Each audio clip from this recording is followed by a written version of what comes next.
وبركاته. بسم الله الرحمن الرحيم. الحمد لله رب العالمين، والصلاة والسلام على أشرف الأنبياء والمرسلين نبينا محمد وعلى آله وصحبه أجمعين. أما بعد، دا أبو بكر الصديق رضي الله عنه سیرت منگ پا تیر شوی هفته کی شروع کړو او داغه د سیرت نه باز خبرې بیان شوی، داغه تعارف، داغه نسب او باز داغه په باره کې نورې خبرې. بیا موږ دا خبره ذکر کوله چې داغه 15 بیبیانې وي او اولنی چې داغی ذکر شو ام رومان او د دین د ابو بکر الصدیق رضی الله عنه لور و عائشہ او زوی عبدالرحمن رضی الله عنهما.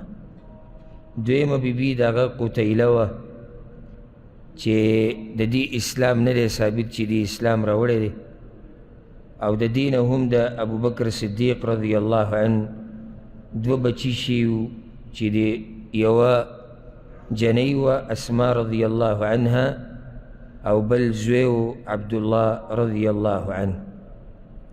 دریمه بیبی د ابو بکر صدیق رضی الله عنه هغه وه اسما بنت عمیس الخثعمیه رضی الله عنها او دا اسما چې دی دا د جعفر ابن ابي طالب رضی الله عنه بیبی وه.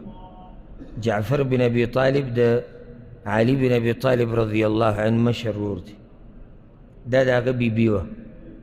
خو جعفر رضی الله عنه چې کله په جنگ مؤته کې شهید شو نو د هغې نه بعد بیا ابو بکر صدیق رضی الله عنه د دې سره واده کړی او دا په هغه زنانو کې وه چې دی پخوا اسلام قبول کړی و، اسما، او بیا حبشې ته هجرت کړی و، بیا مدینې ته راغلی و.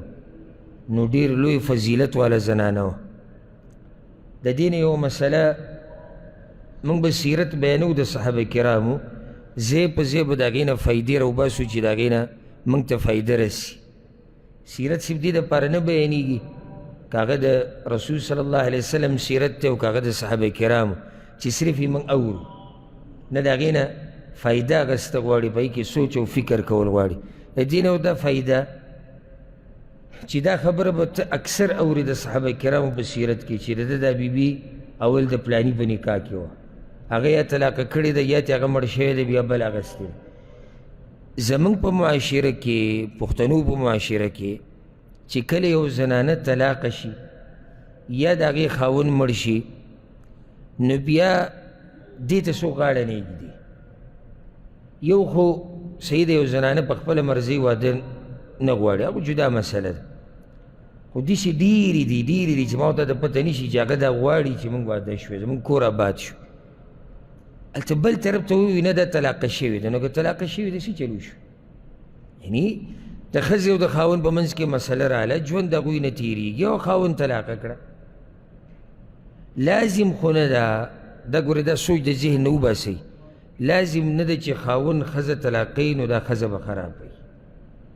یعنی د بعضو په ذهن کې دا ټکی پروت دی چېرې دا طلاقه شوې ده بس په دې کې څه مرض دی. نه، کله د دې د لاسې طلاقه کې چې د هغوی یو بل سره طبیعت نه برابرېږي، ژوند نه تېرېږي، یا دا ښځه د خاوند حقوق نشي پوره کولی، خاوند د ښځې حقوق نشي پوره کولی، به طلاق یې ورکړو. یو ښځه د خاوند یې مړ شو، هغه به ټول عمر خو به دې څه نه یې ناسته. نو ځکه دا خبره زمونږ د معاشرې عیب دی، دا زمونږ د معاشرې عیب دی چې طلاقه شوې ښځه یا چې خاوند یې مړ شوی دا څوک نه په نکاح کوي، دا عیب دی. پکار دا ده چې دوی سره د نکاح وشي. ښه بعض دا وایي زه به اوس څنګه د هغه ښځې سره نکاح کوم چې هغه یو وخت کې د بل سړي په نکاح کې پاتې شوې ده. نو دا خو څه خبره نه شوه. ګوره چې الله دې وي خبرې تاله اجازت درکو او پیغمبر صلی الله علیه وسلم دی خبرې تعالی اجازت درکو نو بیا موږ نه د الله نه زیات غیرتیان یو نه د پیغمبر نه موږ زیات غیرتیان یو په دې هر څه کې زموږ خیر دی دې کې خو څه عیب نشتی دې کې څه دي او ګوره دا سړی چې کله ښځه یې مړه شي بله ښځه ونه کړي بله وکړي حالانکې دی یو وخت کې د بلې ښځې سره پاتې شوی دی خو دا څوک عیب نه ګڼي نو بیا د زنانه په باره کې ولې دا عیب ګڼلی کېږي ځکه زموږ په معاشره کې یعنی چې یو ښځه غریبه طلاقه شي دا لویه بدبخته شي او چې یې خاوند مړ شي بس دا به د 30 کالو په عمر کې دا او خاوند یې مړ شو بس دا به بوډۍ شي دا به سپین سري شي دا به دقه شان ناست دی او خاوند طلاقه کړه د 20 کالو په عمر کې ده بس دا به ټول عمر اوس دقه شان تېروي وګوره د صحابه کرامو سیرت ته بلکې صحابه کرام پرېږده د رسول صلی الله علیه وسلم بیبیانو ته وګوره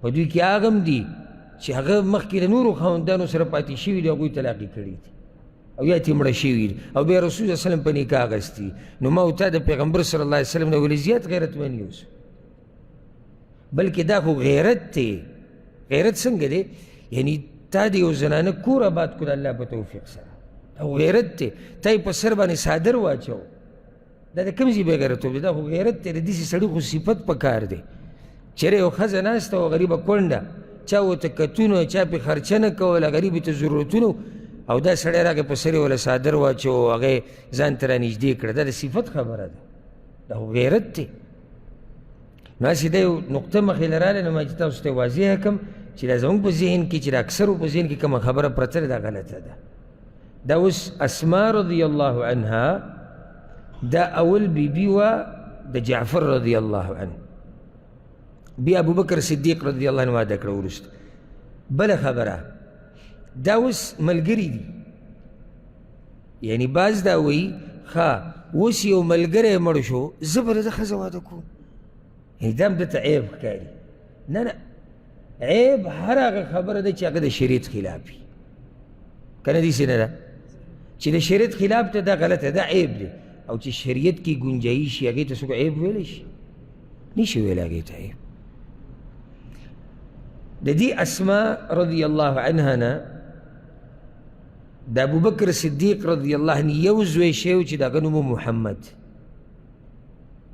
نو د ابوبکر صدیق څو زامن شو 3 عبدالرحمن عبدالله او محمد او دا ماشوم محمد کله شی کله چې د حجة الوداع په موقع باندې رسول صلی الله علیه وسلم د مدینې د میقات نه احرام وتړو چې هغې ته ذوالحلیفه ویلی کېږي هلته چې میقات کې احرام وتړو نو عایشه رضی الله عنها وایي چې رسول صلی الله علیه وسلم ته خبر راغی چې اسما بنت عمیس د هغې زوی وشو دغه ځای کې زوی وشو همدغه میقات کې زوی وشو نو رسول صلی الله علیه وسلم ابوبکر ته وویې وی دې خپلې بیبي ته ووایه چې غسل دې وکړي او بیا دې د حجیانو سره د حج اراده وکړي وزیدي یعنی حج دې خپل وکړي دغه شان او دا اسما رضی الله عنها هغه بیبي ده د دې یو بله خبره ته ذکر کړو چې رسول صلی الله علیه وسلم عفوا ابوبکر صدیق رضی الله عنه چې کله وفات کېدو نو دا وصیت یې کړی چې ماله به دا غسل لا کوي ابوبکر صدیق رضی الله عنه وصیت کړی چې ماله به څوک غسل لا کوي اسما او دې ولې بیا غسل ورکړه ښه د ده بله بیبي وه څلورمه چې د هغې نوم و حبیبه بنت خارجه الانصاریه دا په انصارو کې وه د اسلام هم قبول کړی و د رسول وسلم سره بیعت هم کړی او د دې ذکر په سیرت کې به کوم ځای کې راځي انس ابن مالک رضی الله عنه وی کله چې رسول صلی الله علیه وسلم بیمارو او په هغه بیمارۍ کې کوم کې چې وفات شو سبحان الله په کوم سحر له چې رسول صلی الله علیه وسلم وفات کېدو نو طبیعت یې ښه شو او دا عموما اکثر داسې کېږي چې کوم سړی مړ کېږي د مرګ ته نږدې د بیماري څه نه څه ګزاره وکړي په هغه سحر له دې ښه چې رسول صلی الله علیه وسلم ښه نو ابوبکر صدیق ورته وویې إني أراك قد أصبحت بنعمة من الله كما نحب الله رسوله نن سهر الله په تا داسې راوستو لکه څنګه چې زموږ خوښه ده. د هغوی څه خوښه وه چې دی ښیي. والیوم یوم بنت خارجه افآتیها، او نن زما د خارجه د لور سره نمبر دی، حبیبه بنت خارجه دی. نو زه ورشم د هغې کور ته، رسول الله صلی الله علیه وسلم ته یې لاړ شه. یعنې سبحان الله صحابه کرام د دغه وخته پورې ټول د رسول الله صلی الله علیه وسلم نه ګیر چاپېره ناست. په دغه ورځ هغوی دا محسوسه کړه چې یاره رسول الله صلی الله علیه وسلم ښه شوی دی. نو څوک کارونو ته ووتو، څوک یو ځای ته لاړ، څوک بل ځای ته لاړ. نو ده وی یا رسول الله زه لاړ شم په حبیبه پسې د هغې سره زما ورځ ده نن، هغه ورته یې لاړ شه. نو فخرج الى اهله بالسنح، سنح علاقه کې د هغې کور و، هلته پسې ورغی. ځکه هغه کیدای شي تاسو ته هغه واقعه یاد وي، په صحیح بخاري کې دا ما سیرت کې ذکر کړی و تفصیلا، چې عایشه رضی الله عنها وی چې کله رسول صلی الله علیه وسلم وفات شو او د هغه د وفات خبر خور شو، نو ابوبکر صدیق رضی الله عنه راغی على فرسه په خپل اس باندې سورو من مسکنه بالسنح، د سنح علاقې نه راغلی و. بیا چې دننه ورننوته او رسول صلی الله علیه وسلم یې ښکل کړو. نو دې ځای کې اشاره د هغه بیبي ته، دا د ابوبکر صدیق رضی الله عنه سویمه بیبي شوه، څلورمه. د دې نه ول الله یو لور ورکړې وه چې د هغې نوم ام کلثوم. ام کلثوم دا رسول عفوا د ابوبکر صدیق رضی الله عنه لور وه د حبیبه نه. او دا کله پیدا شوې وه چې ابوبکر صدیق رضی الله عنه وفات شو، دا د هغه د وفات نه بعد پیدا شوې ده. نو څو لوڼې یې شوې؟ درې، اسماء، عایشه او ام کلثوم. نو درې لوڼې دي او درې زامن دي. امام مالک یو روایت راوړی دی، اوږد روایت ته خلاصې دا ده چې ابوبکر صدیق رضی الله عنه مرګ ته نږدې د خپله لور راوغوښته عایشه رضی الله عنها، او هغې ته یې دا ووي د خپل مال خبره ورته وکړه چې زما نه چې را کم مال پاتې شوی دی نو انما هو اخواکی و اختاکی، دا ستا د دغه دوو وروڼو دی او د دوو خویندو دی. فاقتسموه علی کتاب الله، د الله په کتاب کې چې کوم تقسیم راغلی دی د میراث، نو په هغه طریقه به یې تقسیم کوي. ګورئ دې کې زموږ دپاره فایده ده. ګوره هر سړی دا وصیت وکوي چې زما نه چې څه پاتې شوي دي دا څنګه تقسیم کوي، څنګه چې الله په قرآن کې ښوولي دي. د لور چې کومه برخه رسي هغه د هغې ته میلاو شي، د زوی چې کومه برخه رسي هغه د هغه ته میلاو شي، د ښځې چې کومه برخه رسي هغه د هغې ته میلاو شي، مور پلار ته چې کومه برخه رسي هغوی ته میلاو شي. نو عایشې ورته وویې رضی الله عنها یا ابتي انما هي اسماء، یعنې ته وایې چې ستا دوه خویندې دي، نو خور خو زما یوه ده. څوک ده؟ اسماء رضی الله عنها. دوه خویندې زما څنګه دي؟ نو هغه ورته ووایي ذو بطني بنت خارجه، حبیبه بنت خارجه په خېټه باندې یو ماشوم دی، اراها جاریه، ما ته داسې ښکاري چې دا جنۍ ده. نو دغه هم ستاسو خور ده، دغه هم ستاسو خور ده. او څنګه ورته پته ولګېده چې جنۍ ده؟ یعنې دې علامات دي. اوس هم زنانو ته هسې اندازه لګي چې یاره دا به جنۍ یي په دې خېټه کې او که هلک وي، هسې اندازه لګوي. کله صحیح شي دغه اندازه او کله څه شي، کله غلطه شي. خو دې کې یو سوال پته چې ستاسو ذهن ته راغی او که نه، وایي ستا دوه خویندې دي او دوه وروڼه دي، خو تاسو اوږده یې نه، وروڼه خو درې دي. نو په کار یې تاسو دا سوال ذهن ته راشي وکړئ چې وروڼه خو دي درې دي، نو څنګه ورته هغه وایي چې ستا وروڼه دوه دي؟ نو ګوره عبدالرحمن او محمد، ځکه چې عبدالله د مړ شوی دی د ابوبکر صدیق د خلافت په اولنۍ ورځو کې، نو چې مړ شوی دی په میراث کې برخه نشتی، نو دوه وروڼه پاتې شو عبدالرحمن او محمد. اوس به تاسو وایئ چې واو دغې ته زموږ سوچ تللی، دا د سوچ خبره وه چې دوه وروڼه او دوه خویندې. نو بل ورور چېرته لاړ؟ نو هغه یو ورور وفات شوی دی چې د هغه نوم څه دی؟ عبدالله.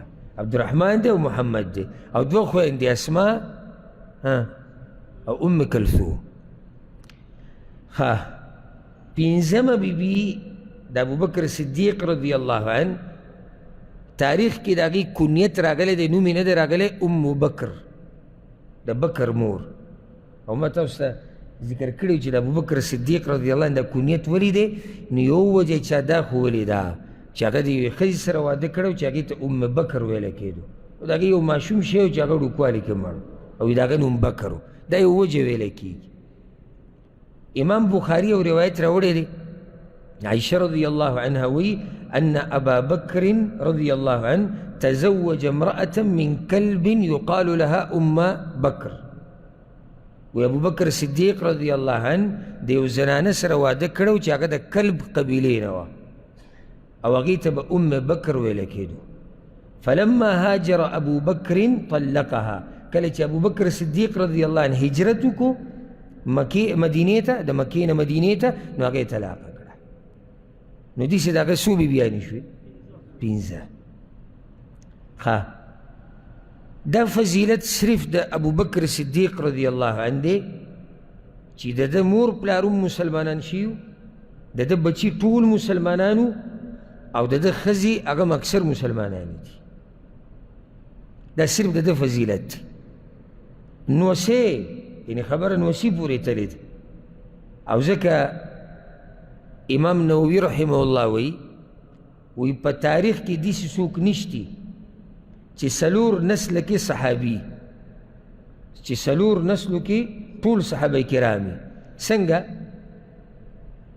عبدالله بن زبیر زوی عبدالله صحابي دی که نه، مور یې ده اسماء د ابوبکر صدیق رضی الله عنه لور ده، دا په صحابیاتو کې ده. د هغې پلار څوک دی؟ د اسماء پلار څوک دی؟ ابوبکر صدیق رضی الله عنه، او دا څه دی؟ صحابي دی. او د هغه پلار څوک دی؟ ابو قحافه رضی الله عنه، او هغه څه دی؟ هغه هم صحابي دی. دا صرف د ده فضیلت دی، دا صرف د ده په نسب کې او خاندان کې دا فضیلت شته.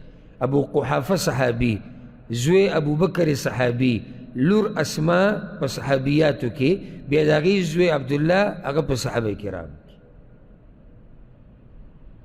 دا د ده فضیلت دی. د دې نه بعد ابوبکر صدیق رضی الله عنه څنګه اسلام قبول کو؟ تاریخ کې داسې راځي چې ابوبکر صدیق رضی الله عنه یو پیر د رسول صلی الله علیه وسلم سره ملاقات وکړو، ملاو شو سره. کله چې رسول صلی الله علیه وسلم د نبوت دعوه وکړه چې زه نبي یمه، ما ته وحي راځي. نو ده ورته ووایي، ابوبکر صدیق ورته ووایي: احق ما تقول قريش يا محمد من تركك آلهتنا وتسفيهك عقولنا، من تركك آلهتنا وتسفيهك عقولنا وتكفيرك آباءنا. یاره دا خبره رښتیا ده، د قریش ترې دي سوی چې تا زمونږ معبودان هم پرېښودي دي او ته مونږ ته قمقلان وې او زمونږ پلار نیکه کافران کې. رسول صلی الله علیه وسلم ورته وي: زه د الله رسول یم او د الله نبي یم، بعثني لأبلغ رسالته. الله زه دې دپاره رالیږلی یم چې د هغه پیغام خلکو ته ورسو او خلق د حق طرف ته راوبلم. ادعوك يا ابا بكر، اے ابو بکر تعالی دعوت ترکوم الى الله وحده، د الله طرف ته چې هغه یک یوازې دی، لا شریک له، د هغه سره څوک شریک نشته، ولا تعبد غیره، او د هغه نه علاوه به د بل چا بندګي نه کړي، والموالاة على طاعته، او تعالی دعوت ترکوم دې خبرې ته چې دوستي به د الله دپاره کوو، دشمني به هم د الله دپاره کوو. بیا رسول صلی الله علیه وسلم راولګېدو، د قرآن کریم یو څو آیتونه ابوبکر صدیق رضی الله عنه په مخ کې تلاوت کړو. فاسلم، نو باغزي اسلام قبول کړو، باغزي. ورجع ابو بکر وهو مؤمن مصدق، او ابوبکر صدیق کور ته راغی په داسې حال کې چې مؤمنو او تصدیق یې کو د الله د کلام، د پیغمبر صلی الله علیه وسلم او د هغه د خبرو. ځکه امام ابن کثیر رحمه الله وایي سیرت کې وی د ابوبکر صدیق رضی الله عنه او د رسول صلی الله علیه وسلم د بعثت نه مخکې ملګرتیا وه.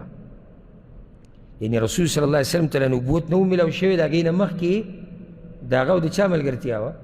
د ابوبکر صدیق رضی الله عنه. نو ابوبکر صدیق رضی الله عنه خو د خپل ملګری ښه پیژندو چې دا رښتي دی، دا امانتګر دی، دا اخلاقي دی، دا درون انسان دی، دی دروغ نه وی. فکیف یکذب علی الله، نو دی به څنګه په الله باندې دروغ ووایي؟ هغه ته خو پته وکړه چې دا سړی په مخلوق دروغ نه جوړوي، د مخلوق په باره کې دروغ نه وایي، نو څنګه به دی د الله په باره کې دروغ وایي؟ نو وی ځکه چې څنګه ورته پیغمبر صلی الله علیه وسلم خبره وکړه، نو ده پکې اخوا دېخوا نه دي کړي، داري کې د رسول صلی الله علیه وسلم خبره هغه یې قبوله کړه. او ځکه یو روایت کې داسې راځي چې رسول صلی الله علیه وسلم وی ما دعوت احدا الى الاسلام الا كانت عنده كبوه وتردد ونظر. وی ما چې چاله هم د اسلام دعوت ورکړی دی، نو څه نه څه هغه په واپسۍ کې ما ته ویلي دي. چا ویلي دي چې زه سوچ کومه، څوک په تردد کې واقع شوی دی، او چا تپوسونه کړي دي، او چا اعتراض کړی دی. الا ابا بکر ما عکم عنه حین ذکرته ولا تردد فيه، سوای د ابوبکر صدیق رضی الله عنه چې ما ولا څنګه دعوت ورکړی دی، نو اخوا دېخوا یې پکې نه دي کړي، نه پکې تردد راغلی دی، ډایرکټ کې اسلام قبول کړی دی. دا دومره لوی فضیلت والا انسان دی. او ځکه د په تاریخ کې راځي چې د په جاهلیت کې هم د دې بوتانو بندګي نه کوله. ګورئ په جاهلیت کې هم د په فطرت باندې و، او دا خبره بدی شوه د دې بوتانو دا بندګي، او دوی ته دا سجدې، او دوی ته دا چغې چغارې، دا خبره د په جاهلیت کې هم بدی شو. نو څنګه چې ول رسول صلی الله علیه وسلم دعوت ورکو، د اسلام قبول کو. او دا په سړو کې په دې امت کې اولنې سړی دی چې اسلام یې قبول کړی دی. دا د بل فضیلت واوره، اولنې سړی په امت کې چې اسلام یې قبول کړی دی هغه ابوبکر صدیق رضی الله عنه دی. یو حدیث کې راځي امام احمد راوړی دی، هغې کې علي بن ابي طالب رضی الله عنه وی چې په رسول صلی الله علیه وسلم پسې ابوبکر صدیق رضی الله عنه ایمان راوړی دی. امام بخاري یو حدیث راوړی دی، هغې کې رسول صلی الله علیه وسلم وی ان الله قد بعثني الیکم، الله زه راولیږلم تاسو ته، فقلتم کذبت، نو تاسو راته ووایي ته دروغ وې، وقال ابو بکر، او ابو بکر صدیق رضی الله عنه راته ووایي صدقه، دی رښتیا وایي، وواسانی بنفسه وماله، او دی خپل مال زما دپاره قربان کړی دی، خپل نفس زما دپاره قربان کړی. فهل انتم تارکو لی صاحبي، نو زما دا ملګری پرېږدئ ماته. او دا په هغه وخت کې د دې خبرې شاته یو قیسه ده، خلاصه د هغې دا ده چې ابوبکر صدیق رضی الله عنه د یو صحابي سره اختلاف راغلی و. نو رسول صلی الله علیه وسلم ټول صحابه کرام منع کړو چې زما دې ملګري ته به ګورئ څه نه وایئ، ګورئ دی به نه تنګوئ، د دې سره به خبرې اترې نه اړوئ. دا هغه سړی دی چې کله ما ووایي زه د الله نبي یم، نو تاسو وایي دروغ دي وایي، ده ماته ویلي تا رښتیا ووایي. خلکو رانه مالونه بند کړو، ده راباندې مال ولګو، د مال هم قربان کو، د نفس هم قربان کړه. نو د دین هم دا ښکاره شوه چې ابوبکر صدیق په اولنو خلکو کې دی چې اسلام یې قبول کړی دی. ځکه امام ترمذي یو روایت راوړی دی، په هغې کې دا دي چې کله رسول صلی الله علیه وسلم د دنیا نه لاړ او د ابوبکر صدیق رضی الله عنه سره بیعت کېدو د خلافت دپاره، نو په هغه ټیم کې هغه دا وی الست احق الناس بها، زه د دې خلافت حقدار نه یم، الست اول من اسلم، زه هغه سړی نه یم چې اولنی کس یم اسلام مې قبول کړی. نو د دې نه واضحه شوه چې ابوبکر صدیق رضی الله عنه اولنی سړی په دې امت کې دی چې اسلام یې قبول کړی، او صرف دا شرف کافي دی. او ځکه یو روایت کې راځي، امام حاکم راوړی دی، امام احمد هم راوړی، چې عبدالله بن عباس نه چا تپوس وکړو من اول من اسلم، اولنی کس څوک چې اسلام یې قبول کړی، هغه ته ابوبکر صدیق رضی الله عنه. امام بخاری او روایت راوړی دی عمار ابن یاسر وی رأیت رسول الله صلی الله علیه وسلم ما رسول صلی الله علیه وسلم په مکه کې لیدلی وما معه الا 5 اعبد دغه سره 5 غلامان ملګري مریانو وامرأتان او 2 زنانې وي وابو بکر او ابو بکر وسره دا اولنی ورځې دي یعنی 5 څو دي 5 څه دي 5 غلامان دي 2 زنانه نارینو کې یو ابو بکر صدیق رضی الله دا غلامان څوک دي بلال رضی الله عنه زید ابن حارثه رضی الله عنه 2 شو عامر ابن فهيرة 3 شو ابو فکیها 4 شو او 5م چې دی نو هغه شقران دی او دا زنانه یو دا خدیجه بنت خویلد رضی الله عنها چې دا د رسول صلی الله علیه وسلم څه ده بیبي ده او دا زنانه ام ایمن ده او بعض علما وینا وی دا زنانه سمیه ده د عمار رضی الله عنه مور چې ابو جهل هغه شهیده کړې وه نو د دینم دا واضحه شوه چې ابو بکر صدیق رضی الله عنه په اولنو خلکو کې دی چې اسلامي قبول کړی دی بلکې په دې باندې د جمهور اتفاق دی امام مسلم یو حدیث راوړی دی اوږده قصه ده عمرو بن عبسه رضی الله عنه وی ما دا خبره واورېده چې په مکه کې یو سړی راوتی دی او هغه څه ناشنا خبرې کوي رسول صلی الله علیه وسلم په باره کې واورېد وی په خپله سورلۍ باندې سور شوم ولاړم مکې ته نو چې مې وکتو چې دا سړی څوک دی نو رسول صلی الله علیه وسلم مې ولیدو مستخفیا پټو دا بالکل هغه اولنۍ ورځې وې که تاسو سیرت اورېدلی پوره نو موږ پکې دا ذکر کړی و چې د رسول صلی الله علیه وسلم ته چې کله نبوت میلاو شو نو 3 کاله پورې دعوت بالکل پټ روان و دم په دغه ورځو کې رسول صلی الله علیه وسلم لیدلی دی چې هغه پټ کار کوي راښکاره کېدی نه شو نو زه ورغلم ما ورسره ملاقات وکړو عمرو وی ما ته تپوس وکړو چې من معک علی هذا الامر دا کمې خبرې چې ته کوې په دې تا سره څوک ملګری شتي وی راته وي چې او ملګری راسره شتي وی ما ورته چې څو ملګري دي وی راته وي چې حر و عبد یو راسره آزاد دی یو راسره غلام دی ومعه يومئذ ابو بکر وبلال ممن آمن به هغه سره 2 ملګري یو ابو بکر صدیق بل بلال حبشي رضی الله عنه د اسلام ګوره په دومره لویو قربانو موږ ته رارسېدلی دي یعنې سوچ وکړه صرف د رسول صلی الله علیه وسلم سره 2 کسان دي یو آزاد یو غلام هغه اولنی دور بالکل او څومره غټه سینه الله دې پیغمبر له ورکړې و چې هغه وخت نه هغه دعوت شروع کړی بیا راځه او صحابه کرام وینې توی کړي دي بدنونه یې خاورې کړي دي او داسې دا قصه را روانه او موږ ته اسلام را ورسېدو ځکه خو موږ سره قدر نیسي ځکه زموږ نه پیسه تلي نه دي زموږ نه څه تلي دي په اسلام باندې هېڅ هم نه دي تلي موږ څه قرباني ورکړې ده ګوره دا ریال زموږ په جیب کې چې پروت دی موږ سره ډېر قدر دی ولې ځکه چې موږ پسې سخته تېره کړې ده چې لګوي نو 100 پیرې سوچ وکړو چې به کوم ځای ولګوو به کوم ځای ونه لګوو د اسلام موږ سره قدر نشته چې زموږ مشرانو د دې دپاره څه قربانیانې ورکړي دي زموږ پیغمبر صلی الله علیه وسلم د دې دپاره څومره قربانیانې ورکړي د هغه بدن مبارک د دې دپاره څومره ستړی شوی او څومره زخمي شوی بیا د اسلام موږ ته رارسېدلی دی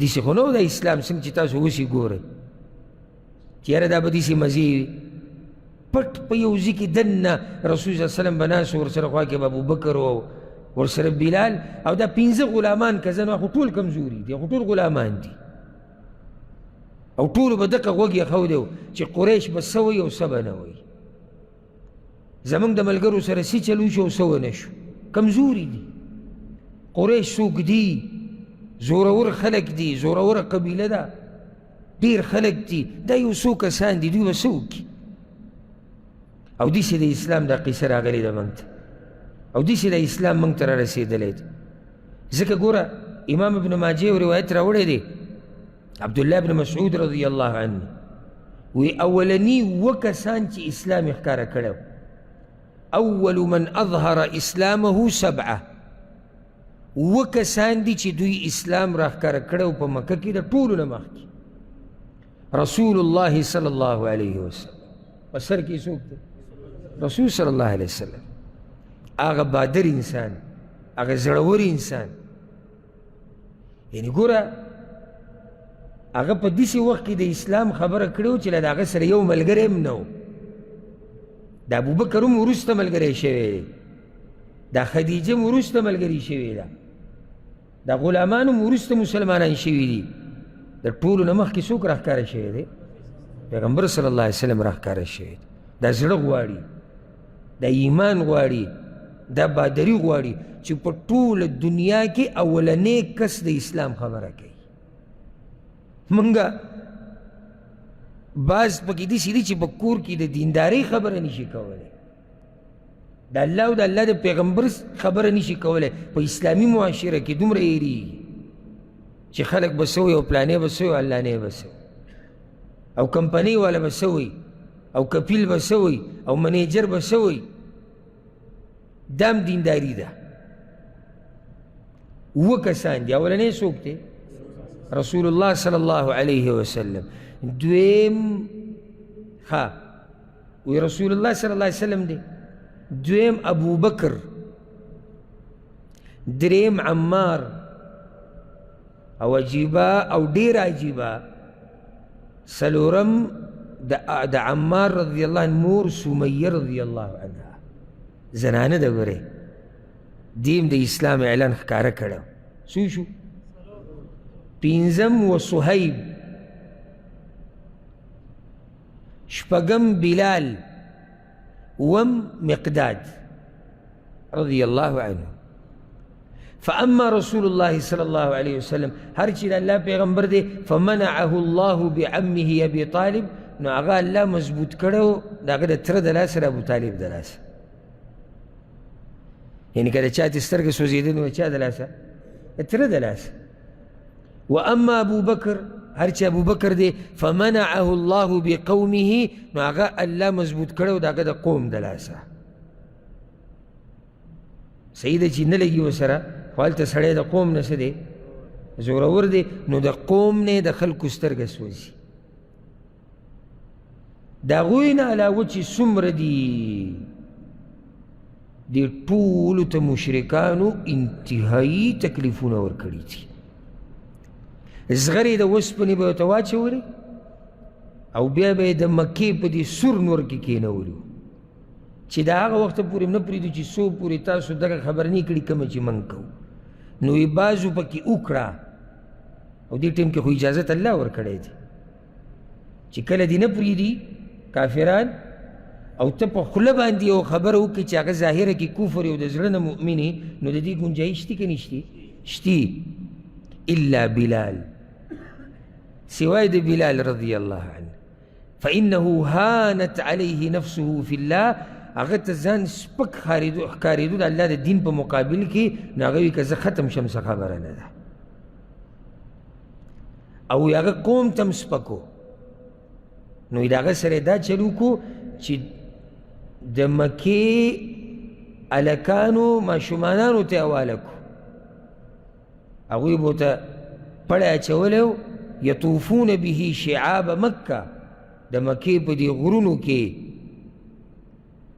په دې کې به یې راښکودو کمیس به یې تېویستی و د هغه نه به دا سرمن په دې ګټو سره پاتې شوه او هغه به دقه یو خبره کوله احد احد الله یو دی یو دی خبره مې دا کوله مقصدي خبره چې ابوبکر صدیق رضی الله عنه په کومو کسانو کې دی په اولنو کسانو کې دی چې اسلام قبول کړی دی بلکې په اولنو کې اولنی دی اولنو کې اولنی دی ابوبکر صدیق رضی الله عنه د رسول صلی الله علیه وسلم نه پوره 100 حدیثونه نقل کړي دي 100 دلته یو سوال زړه ته راځي څه لا اولنی کس ته چې اسلام یې قبول کړی دی نو د حدیثونه ولې دومره کم روایت کړي دي. ابو هریره رضی الله عنه ته وګوره اخرني یو څو کال هغه د رسول الله وسلم سره تیر کړي دی او هغه په زرګه حدیثونه نقل کړي دي. عبدالله بن عمر ته وګوره، جابر ته وګوره، نور. جواب د هغې دا دی چې رسول صلی الله علیه وسلم کله وفات شو د دنیا نه لا، صحابه کرامو د حدیثونو روایت شروع کړو. چېرې پیغمبر دا ویلي دي، دا ویلي، دا ویلي. ولې ځکه چې پیغمبر صلی الله علیه وسلم دنیا نه لاړ، نو بیا هغوی سره چې څه و هغوی خلکو ته بیانول. نو دی خو لږ وخت ژوندی و د رسول صلی الله علیه وسلم نه بعد، د خلافت ډېر وخت خو نه و که نه، لږ وخت و. نو د هغه حدیثونو د خورېدو د زمانې نه مخکې ابوبکر صدیق رضی الله عنه وفات شوی دی. نو ډېره موقع ورته نه ده میلاو شوې چې خلکو ته یې هغه حدیثونه بیان کړی وي. ورسېدی بي که نه. دویمه خبره چې څنګه رسول صلی الله علیه وسلم وفات شو نو دته څه میلاو شو؟ خلافت. نو د خلافت په کارونو کې دومره مصروفه و چې هغه سره دا موقع نه و چې هغه حدیثونه بیان کړی وي. چې یو سړی هغه داسې خلیفه خو نه و که نه چې د یو ملک خلیفه و، د څه شي خلیفه و؟ د مسلمانانو خلیفه و. یعنی کم ځای کې چې اسلام و او کم ځای پورې اسلام رسېدلی و د دې ټولو علاقو مشر څوک و؟ هغه ابوبکر صدیق رضی الله عنه. نو د ده په اوږو به هم څه ذمواري وکړه. نو ځکه هغه ته موقع ډېره میلاو نه شوه چې هغه دا حدیثونه بیان کړی وي. پوه شوئ بي که نه؟ ښه، ابوبکر صدیق رضی الله عنه هغه برکتي انسان دی چې د ده په لاس باندې ډېرو صحابه کرامو اسلام قبول کړی دی او غټو صحابه کرامو، معمولي خلکو نو. وجه د هغې دا وه، تاریخ کې د هغه باره کې دا راځي چې کان رجلا مؤلفا لقومه محببا سهلا. ابوبکر صدیق رضی الله عنه په خپل قوم کې داسې شخصیت و چې د دې قوم ورسره ډېره مینه وه او ډېر مخوریز انسان.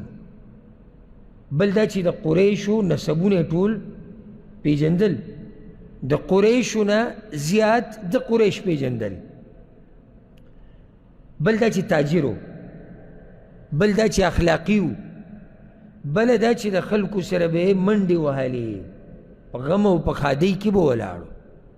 معنه دا ده یو خو دا سړی د خلکو خوښ دی، صحیح شو، بل مخوریز دی، په جرګو په فیصلو کې ناستي.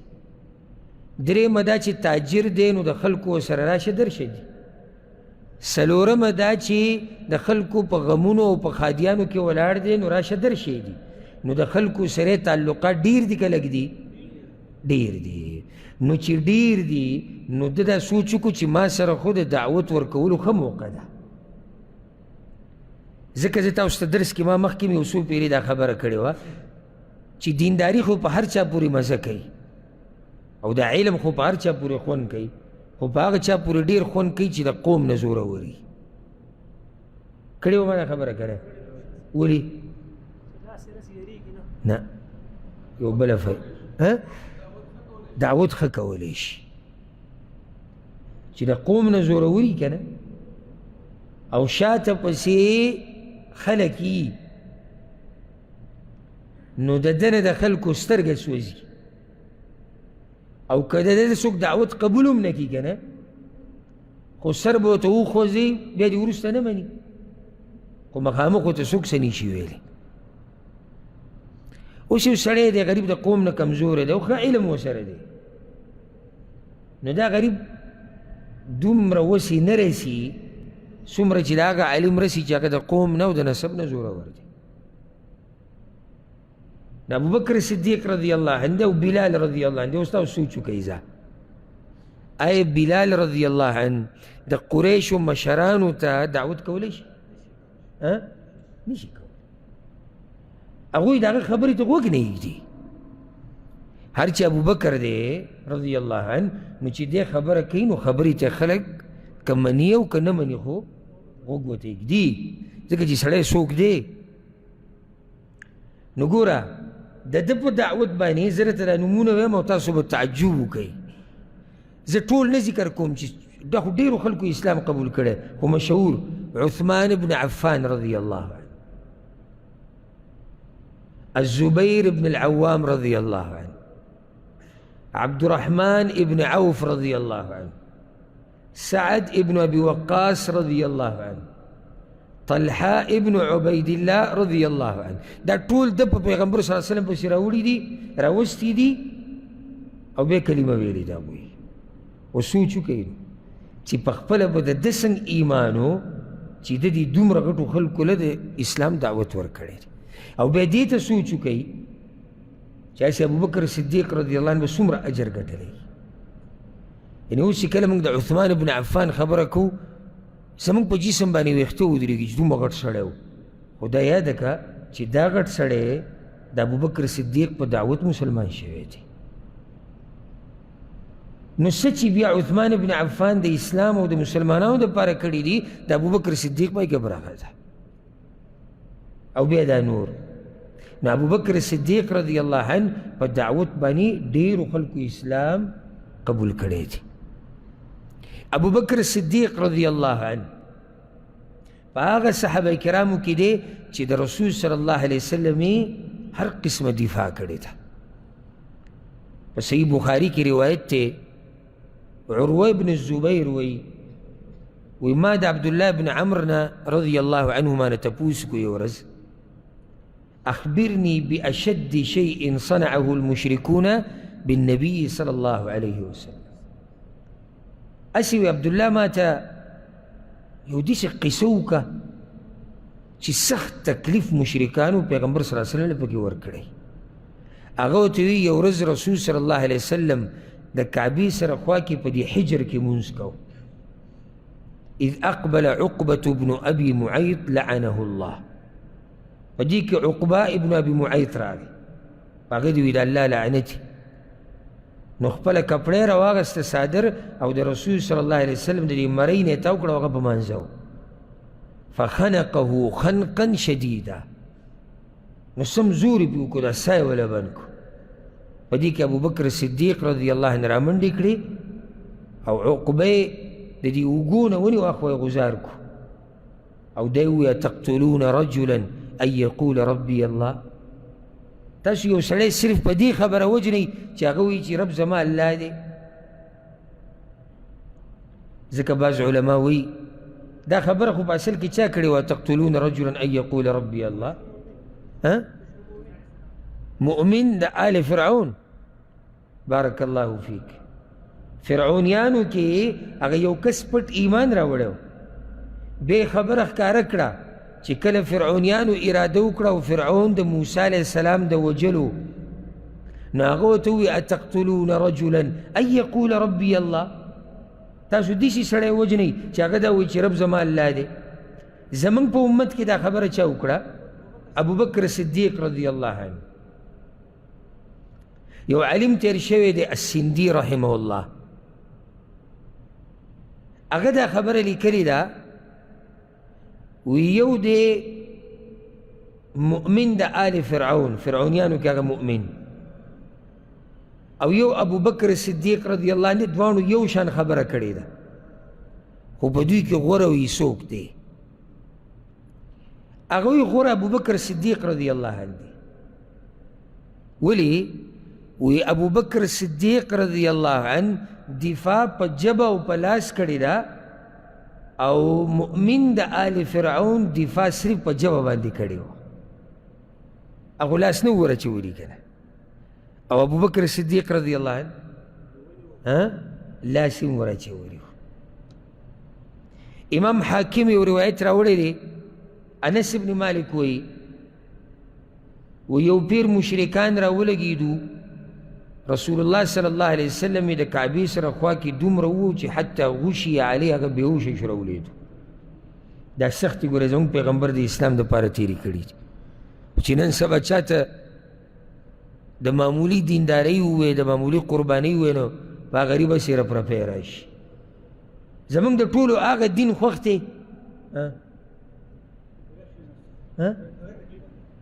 چې قرباني پکې نه وي.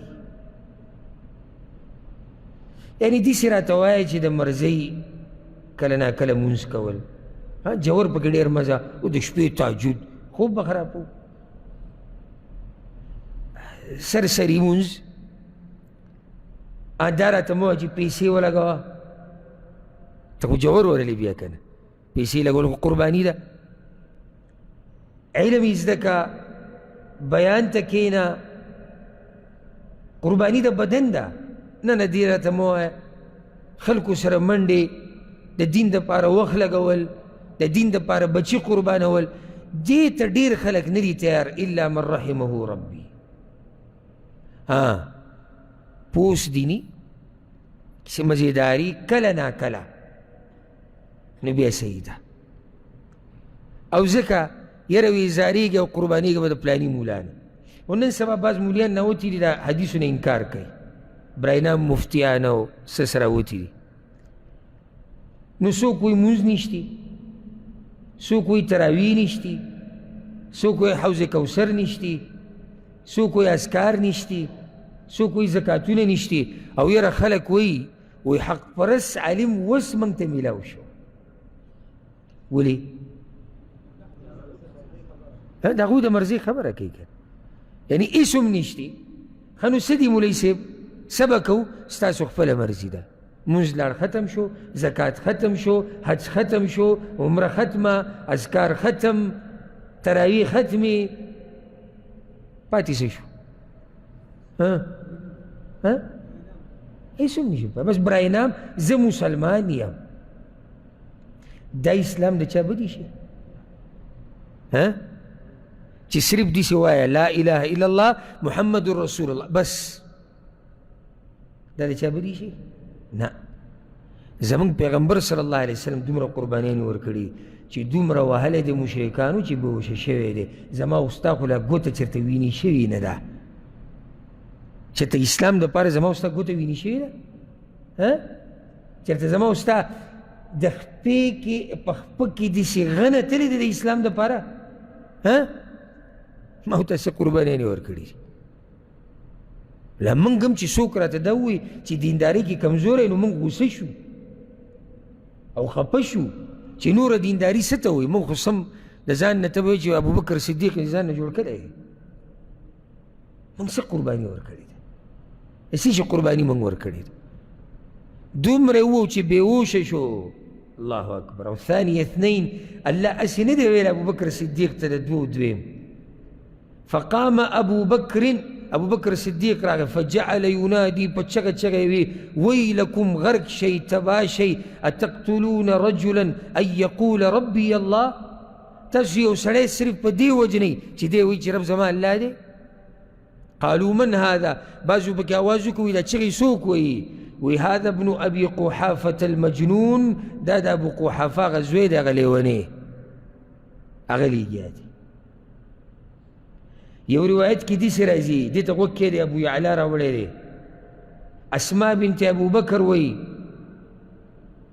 مشرکین یو ورځ د کعبې په خوا کې ناست وو، د رسول صلی الله علیه وسلم باره کې خبرې کولې چې دې زموږ بوتانو ته بدې ردې وایي.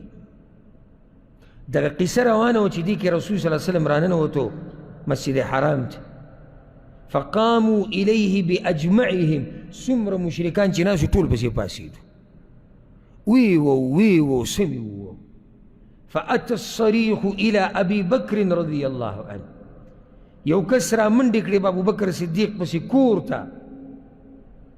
اسما خو د هغه لور د کور کې وه، د بهر نه آواز کو ادرک صاحبک ادرک صاحبک، هغه ملګری دی هغه ملګری دی، منډې که پسې. داسې ملګری و دا د رسول صلی الله علیه وسلم چې خلکو ته هم پته وه چې دا ملګری ورسره ودرېږي، دا یو دی چې دی ودرېږي، دی تپوس کوي، دی کولی شي. داسې اسلام مزه کوي، داسې زړورتیا مزه کوي او داسې ملګرتیا مزه کوي. ادرک صاحبک، لاړ شه هغه ملګری دله مړ نه کړي، د مرګ نه مخکې که څه چل کولی شي ورشي. فخرج من عندنا، منډې کړې وایي دا ویښته یې ګډ وډ ولاړ. او وایي چې څنګه ورننوتو په چغه چغه یې وی اتقتلون رجلا ان یقول ربي الله، یو داسې سړی وجنئ چې هغه دا وایي چې رب زما الله دی، صرف دا ګناه ده. نو رسول الله صلی الله علیه وسلم پریخو ابو بکر صدیق رضی الله عنه باندې شروع کړو دومره و دومره چې بیهوشه شو. یو روایت کې راځي چې 2 کسانو ابو بکر صدیق رضی الله عنه کور ته راوړ او قسم یې وخوړو چې د هغه وخته پورې به نه خوراک کوم نه به وبس کم چې څو پورې ما ته د پیغمبر صلی الله علیه وسلم خبر نه راغلی چې هغه څنګه دی، او مینت ورته د مور کو څه وسکه څه وسکه نه، بیهوشي به پرې راغله چې هوش کې به راغی ها د رسول صلی الله علیه وسلم څه خبر شتي که نشتي. بیا چې کله خبر ورته میلاو شو چې او هغه په خیر دی کور ته یې رسولی دی د هغې نه به دې اوبه وڅښي. یو روایت کې دې سره د اسما رضی الله عنها وایي چې کور ته راننوتو په بد حال و دا وینې پې بهېدې دا ویښتې ګډوډ الله اکبر. او ویسې وی چې تبارکت یا ذا الجلال والاکرام ته څه برکتونو والا ذات یې الله. اسلام نه یې زړه نه دی تور شوی، دی نه دي ویلي چې ما قرباني ورکړې ده سره د زخمونو وی یا الله ته څه برکتونو والا ذات یې. ځکه امام بزار په خپل مسند کې یو روایت راوړی د علي بن ابي طالب رضی الله عنه، هغه یې ورځ خطبه کوله، په خطبه کې وی من اشجع الناس، په خلکو کې زړور څوک دی، زړور څوک دی زړور. هغو ته انت ته زړور یې که نه، لکه چې ابوبکر علي بن ابي طالب رضی الله عنه مشهور و په زړورتیا باندې ډېر شجاع انسان. هغو ته دا خبره خو صحیح ده چې ما سره څوک کوم مقابله کوي زه یې راپرځومه، خو په خلکو کې زړور هغه ابوبکر صدیق رضی الله عنه یاد یې کوي. ما وی په خپلو سترګو لیدلي چې یو پیر قریشو حمله وکړه په رسول صلی الله علیه وسلم باندې، فهذا یجؤه وهذا یتلقاه، یو د دې طرف راتو بل د دې طرف راتو، چا ګزار ورکوله چا لته ورکوله. او رسول صلی الله علیه وسلم ته دا وی انت تجعل الالهة الها واحده، ته اوس د دې ټولو معبودانو نه یو معبود جوړې، ټولو په شریکه په رسول صلی الله علیه وسلم باندې حمله کړې وه. فوالله ما دنا منا احد، زما دې په الله قسمي په هغه وخت چې څومره مسلمانانو په چا کې دا جرأت نه و چې منځ ته ورغلی وي الا ابو بکر الصدیق رضی الله عنه، سوای د ابو بکر صدیق رضی الله عنه. یضرب هذا ويدفع هذا، چاله به دیکه ورکوله د رسول صلی الله علیه وسلم نه به ګزارو، چاله به ګزار ورکو، چاله دیکه چاله ګزار، څوک به یې راښکودو څوک به یې وهو، او دقه خبره به ورسره کوله اتقتلون رجلا ان یقول ربي الله. بیا علي بن ابي طالب رضی الله عنه په جړا شو وی انشدکم الله، تاسو له زه قسم در کوم د الله په نوم، امؤمن آل فرعون افضل ام ابو بکر، د آل فرعون هغه مؤمن غورو که ابو بکر صدیق رضی الله عنه غورو. فسکت القوم، نو خلق غلی شو. جواب ته وګوره علي رضی الله عنه ورته ووی والله لساعة من ابي بکر رضی الله عنه خير منه، ذاك رجل يكتم ایمانه وهذا يعلن بإيمانه. زما دې په الله قسمي د ابو بکر صدیق رضی الله عنه د ژوند لږ وخت د مؤمن د آل فرعون د ټول ژوند نه غوره دی. هغه خپل ایمان پټ کړی و او د خپل ایمان ښکاره کړی و، صرف یې ښکاره کړی نه و بلکې دفاع یې کوله د اسلام او د پیغمبر. نو څنګه هغه او دی یو شان شو. ابو بکر الصدیق رضی الله عنه هغه صحابي دی چې دی مشهور په دې باندې ده به د غلامان مریان ډېر ازادول، ځکه چې الله وله مال ورکړی و. مال یعنی د یو نیم سړي د الله هر څه ورکړي. اوس دله یعنی ابوبکر صدیق له زویم الله هر څه ورکړي دي.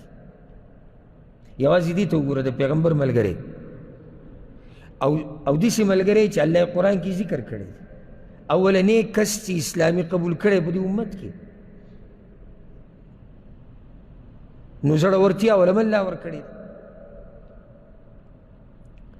نو مال ولم ورکړی دی، نو بچی مسلمانان دي، مور پلاری مسلمانان دي، او ښځې اکثر مسلمانان دي. یعنې زه یم چې الله وله هر څه ورکړي دي او لایقو ده دي. رب العالمین خو د زړونو نه خبر دی کنه. ما تاسو ته تیر شوي درس کې د عبدالله بن مسعود یو خبره ذکر کړو، چاته یاد ده چې الله د خلکو دې زړونو ته وکتو؟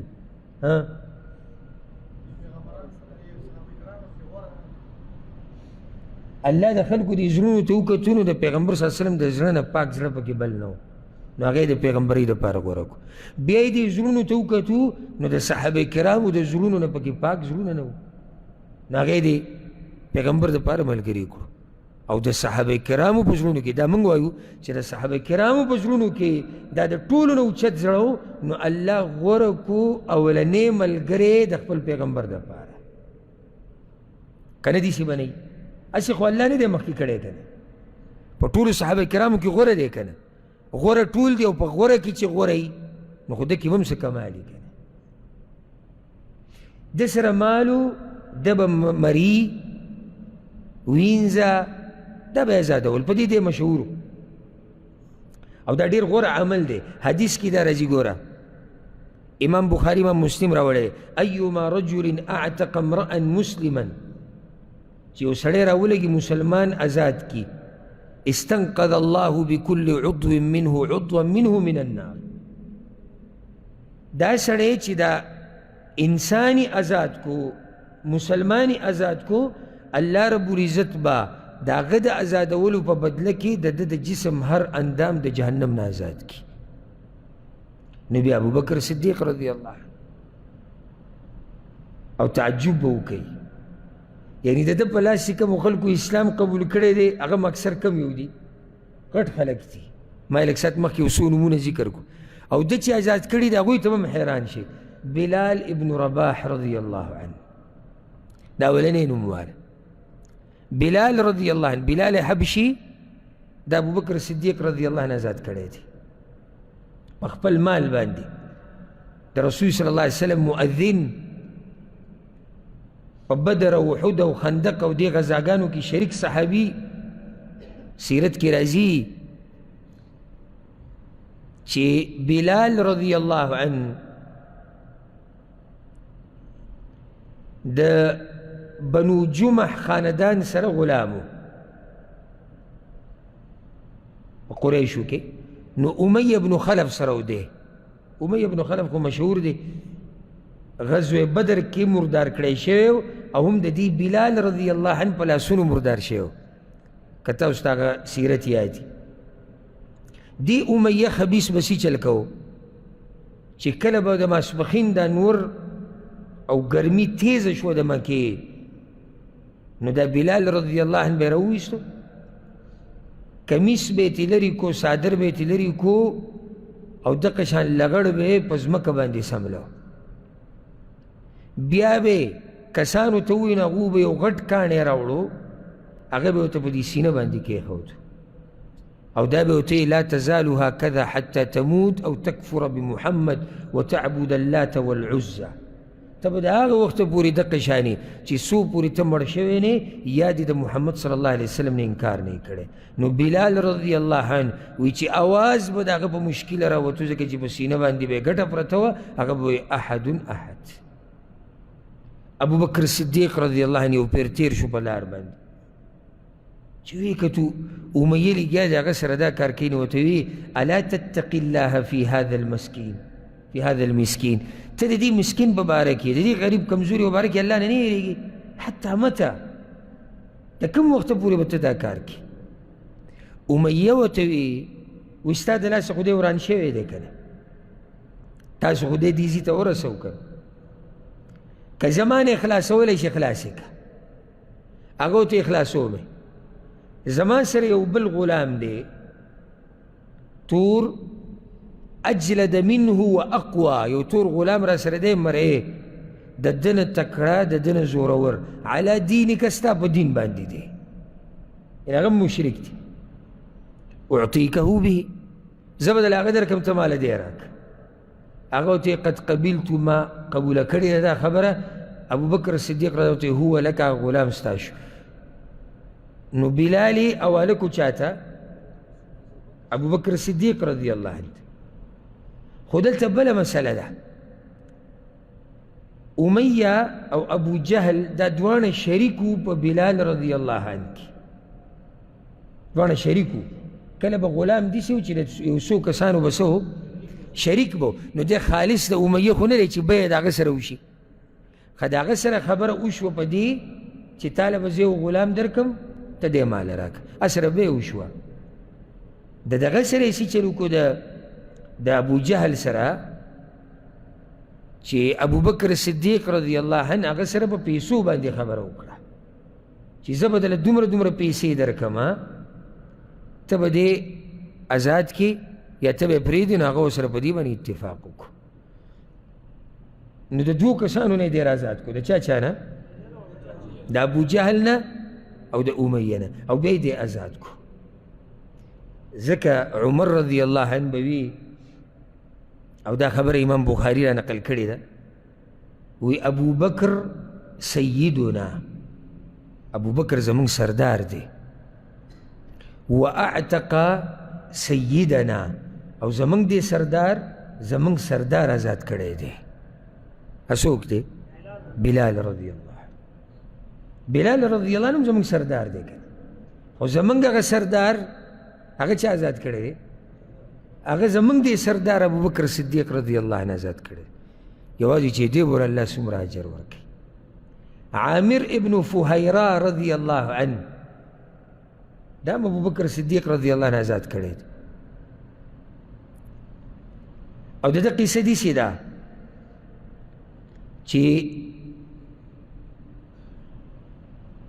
مختصر قصه به دې ذکر کو، هغه تفصیلي ده او بیا به رانه ټیم ډېر ولګو، ټیم لږ پاتې دی، یو څو منټ یې زم چې زموږ یو کس بل هم ذکر کړه. خلاصه دا دی چې مدینې ته هجرت نه مخکې ابوبکر صدیق رضی الله عنه یو څو کسان، یو څو غلامان آزاد کړي وو، شپږ غلامان وو چې ومې بلال رضی الله عنه. نو په هغو کې یو چې دی عامر ابن فهیره رضی الله، دا مشهور سړی. دریم کس چې ده آزاد کړی د الله دپاره هغه یو زنانه وه، او د هغې نوم و زنیره، دا د روم وه. زنیره دې په اولنو خلکو کې اسلام قبول کړی او سخت تکلیف ورته د قریشو ورکو. ابو جهل سره دا وه او هغه به له ډېر تکلیف ورکو. نو ابوبکر صدیق رضی الله عنه دا واغسته د هغه نه په پیسو او بیا یې ازاده کړه. یاره مال داسې مزه کوي او زور هم داسې مزه کوي چې د کمزورو دپاره استعمال شي. یعنې دلته بلال هم کمزوری و، عامر هم کمزوری و، زنیره هم کمزورې ده، خو الله چې ابوبکر صدیق رضی الله عنه کمزور ورکړی دا مزه کوي. څلورم مشهوره زنانه ام عبیس، دا هم زنانه وه او دا د یو خاندان سره وه، بنو تیم ابن مره ورته ویله کېږي. نو دې هم په اولنو خلکو کې اسلام قبول کړی و. نو مشرکانو به دې له سخت عذابونه ورکول. ابوبکر صدیق رضی الله عنه چې کله خبر شو نو دی واغسته د هغوی نه به پیسو او بیا یې ازاده کړه. النهدیه دا یو زنانه وه او د دې لور، دا دواړه هغه ازادې کړي دي. او دا دواړه د یوې زنانه سره وي، وینځې وي د یوې زنانه سره. هغه زنانه د یو مشهور خاندان وه بنو عبدالدار، او دا دوه وینځې د هغوی سره وي. ابوبکر صدیق رضی الله عنه یو پیر تېرېدو په دوی باندې، نو د دوی دا مشره چې وه د چا سره چې دوی وینځې وي، هغې دا دواړه وینځې د مور او لور ولېږل د وړو دپاره. چې د وړو دپاره یې ولېږل نو څنګه چې دوی وتې نو هغې په چغه دا ووی والله لا اعتقکما ابدا، زما دې په الله قسم وي چې زه به چېرته هم تاسو ازادي نه کوم. نو ابوبکر صدیق رضی الله عنه ورته ووی پلانۍ یا د پلاني مور دا قسم دې مات که. هغې ورته آواز وکړو دنې نه، وایي ستا د لاسه خو دوی را باندې وران شو ټول که نه، دا جاښه خو هم ټوله تا جوړه کړې ده، ښه روغ رمټو خلک مکه کې هر څه برابر وو، خو تاسو دا قصې شروع کړه د اسلام او د ایمان چې تا ګډوډ کړي دي. نو که زور د پکې ازاد یې که ځه. هغه ورته فبکمهما، په څو به یې راخرڅ کړي؟ هغې چې څومره زړه کېدو چې هغه هم غوسه وکړه او هغې ورته یو اعلا یو تیز یو ریټ یې ورته کېښوي په دومره باندې هغه ابوبکر صدیق ورته وایي په دومره باندې زه زما شوې دواړه مور او لور دا دواړه هغه د دې نه به پیسو واخېستې او به یې دواړه د الله دپاره ازادې کړې یو بله زنانه وه چې هغه د دې بنو عدي خاندان سره وه دا مسلمانه او ډېره کمزورې یو خو زنانه وه بله وینځه وه نو د هغې غریب به څه زور عمر بن خطاب رضی الله عنه په دغه وخت کې له اسلام نه و قبول کړی او هغه به دې وینځې له سخته سزاګانې ورکولې ځکه چې هغې اسلام قبول کړی نو یو ورځې دومره وواله دومره چې په منځ کې بیا دی ستړی شو نو کېناستو نو بیا یې دې وینځې ته وویې وی انی لم اترکې الا ملالة ما ته ګورې دې پس بلې خبرې د لاسه مې نه یې پرېښودې خو دا وهل چې مې بند کړو دې د لاسه چې نور ستړی شوی یم دومره به یې وهله ابوبکر صدیق رضی الله عنه چې کله خبر شو نو دغه جنۍ یا دغه زنانه دی د هغوی نه ازاده کړه په پیسو یې ترې واخېسته او به یې د الله دپاره ازاده کړه دغه شان یو غلام ابو فکیها د ذکر تاریخ کې راځي چې کله بلال رضی الله عنه اسلام قبول کو ده سره اسلام قبول کو نو امیه راولګېدو د ده په دې خپه کې پړی واچو او بیا خلکو ته وویل دی راکاږئ په دې د مکې په دې لارو کوڅو کې په دې کې یو څاروی یا یو زناور تیر شو نو دې امیه ده ته ووایي د ابو فکیهه ته وی الیس هذا ربک دا ستا رب نه دی مذاق یې کوو په الله پورې او په ده پورې ابو فکیهه ورته ووایي الله ربي وربک دا زما رب نه دی رب زما الله دی او ستا هم ګورې رب دی ګورې وی فخنقه خنقا شدیدا په دې مرۍ ولا لاس کېښود ګوتې او سم زور یې وکړو ومعه اخوه ابي بن خلف او د امیه سره د هغه ورور ابي بن خلف هغه کس ته په دې ستاسو ذهن کې به یو که نه د احد په غذا کې د رسول وسلم په لاسونو مردار شوی دی دا هغه خبیث دی نو دی دومره ووهو په دې مرۍ ولا زور کړی دی حتی ظنوه قد مات تر دې چې د هغوی دا ګمان شو چې دی مړ شوی دی ځکه چې بېهوشه شو نو دی که ابوبکر صدیق رضی الله عنه په دغه طرف باندې تیر شو چې تیر شو نو دوی ته وی دی په ما را خرڅ کړي هغوی به خرڅ کو نو د الله دپاره ازاد کو په اخره کې صرف دا یو خبره یاد ساتئ امام حاکم یو روایت راوړی دی ډېر ناشنا ابو قحافه ابوبکر صدیق پلار رضی الله عنهما هغه یو ورځ دی خپل زوی ته وویې وی اراک تعتق رقابا ضعافا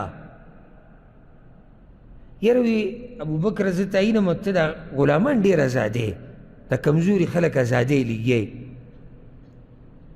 فلو انك اذا فعلت اعتقت رجالا جلدا يمنعونك ويقومون دونك نو ته یو کار ولې نه کوې داسې تکړه خلک ازادوه نو فایده به دی چې سبا له به دا خلک بیا تا سره ودرېږي نو هغه ته چې ازاد کړي هغه څه کمزوری نو کمزوری سبا له تا سره مرسته خو نشي کولی که هغه ورته یا ابتي زما پلاره ګوره دې ته غوږ کړي دا جمله زموږ د ټولو په کار ده انما اريد ما اريد لله عز وجل زه د الله رضا غواړم ګوره زه دوی دې لپاره نه ازادوم چې دوی سبا له به زما مرسته کوي زه ګوره دوی دې له نه ازادوم چې سبا له به زما صفت کوي زه دوی دې له نه ازادوم چې ما سره دې ودرېږي زه صرف او صرف دوی د الله د رضا دپاره ازادوم نو الله هغه آیتونه نازل کړو وما لأحد عنده من نعمة تجزى إلا ابتغاء وجه ربه الأعلى الله یې صفت وکړو چې دا داسې نیکان بندګان دي چې کله دوی د الله په لار کې مال لګوي نو د دې دپاره یې نه لګوي چې چا ورسره ښه کړي دي د هغې بدله ورکوي بلکې د الله رضا لټوي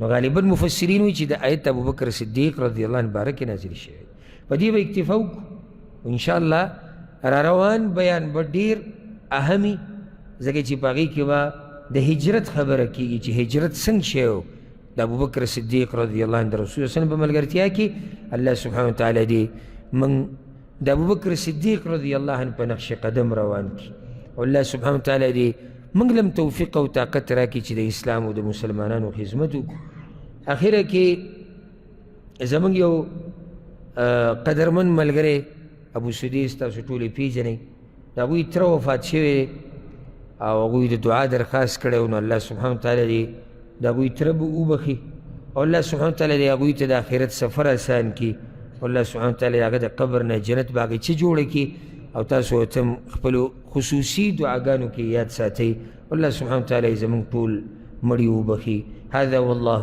أعلم وصلى الله وسلم على نبينا محمد